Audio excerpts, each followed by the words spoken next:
Time to get more event accessories from Fenrir's Special Dungeon. 7K Dreamer please. Hi guys, welcome back to my channel. Today we'll be checking out Fenrir's Special Dungeon. As you know, two teams can be used, Shane or Velika, but we'll see who is better. But before that, we'll look at his skill set to know what to prepare. He does survive on 1 HP, also recovers HP per turn based on his physical attack, and also gives his allies HP control effect, which doesn't bother us at all, as well as lethal rate increase for his allies. Not applicable in this case at all. For his first skill, he inflicts on 3 enemies and also applies block nullification, and for his second skill, he applies to 4 enemies, also deals damage based on their defense. So he is pretty much a very heavy hitter, as you will see later, and also causes bleed. So you will need bleed resist if you don't want your units to die too early, especially your taunter, who is gonna be sick in this case. His awaken skill is gonna deal to 4 enemies 400% physical attack and also deals more damage based on their defense. So again, it's a very hard hitting skill, but beyond bleed there's nothing too much to prepare for except you want to deal as much damage on him as possible, and these are my masteries for my Shane team. Okay, we'll look at Shane team first. For my Shane team, I'm going with Shane's skill first and then Rachel's Phoenix, but you see that Fenrir goes first and he casts 2 effect attacks. So if you don't have bleed resist on your Seek is definitely going to be bleeding because Fenrir's effect attack gives 100% bleed, okay? So he has defense offset here, bleed and also ignore defense I believe. Yeah, so he applied bleed on a lot of my heroes. And for some reason, in this match, I realized he only used effect attacks, which is kind of annoying because it takes up quite a bit of time, especially when he crits. So that is gonna be your luck factor. If he does a lot of effect attacks, I think his effect attack rate is pretty high actually. Yeah.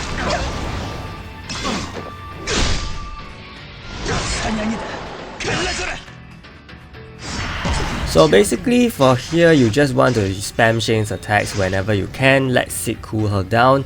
I'm using Kale because, you know, he is an offensive hero, so he'll do more, so Shane will do more damage to him.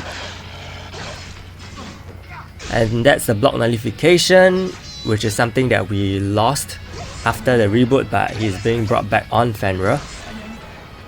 So as you can see, even my Seek is bleeding. Okay, so you need to have 100% bleed resist. Mine has 90% and I didn't give him the extra 10% from jewels. Shane very easily, even without awakening, brings him down to 1 HP. However, because, you know, he is constantly landing effect attacks on my Seek is not countering because speed attacks cannot be countered, right? So that is something which is pretty annoying. And over here I'm changing over to my Velika team to compare the timing for you guys, because some of you guys may already have set Velika on team since the previous dungeon, and it's not bad, I would say, just have to make some minor adjustments. However, here I was thinking of using Mist to reduce block rate because, you know, in case he blocks my damage, but I decided to use Sylvia for more damage output instead. So for Velika, I would go with Phoenix first and then use all the buffs that are necessary. Again, you don't need to use 6 reset for the awaken skill because Velika's awaken skill is super strong already. So you just need 1 hit from her awaken skill and basically that's all. But before that, the steps to getting her awaken skill as pumped as possible is gonna be the more tedious process.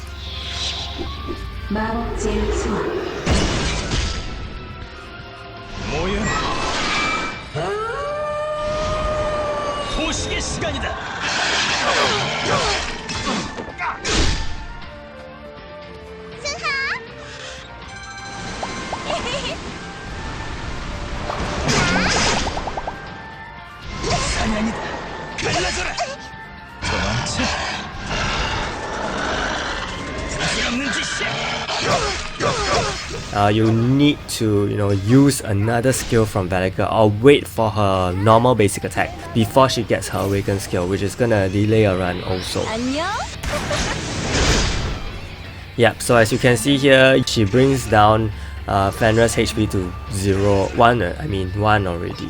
So Velika team is actually slightly faster. You didn't even need to use her awaken skill. Okay. Of course, if you guys have found a much faster way, do leave it in the comments below, because, you know, sometimes I get so fixated with the standard teams that I don't really think beyond that. and you will get the wolf token from the dungeon. So I'll go through equipment. I'm talking about the Shane team first. Lethal Rate and double HP standard jewels for Shane. I also have the increased damage down on offensive celestial accessory on her. That's why probably she does a little bit more damage. Also, your traits and your fighter soul is important. If you don't have your fighter soul, then make sure you have your traits on for her to increase damage on offensive hero, and of course you want bleed resist as well. The next most important hero is Seek. He has double counter, 95% counter by the way. Also, he has bleed resist, very important. And basically beyond that, nothing much. Just make sure that he has very high counter so that he can constantly cool down your Shane. For Rachel, Eileen, okay, they are very defensively built.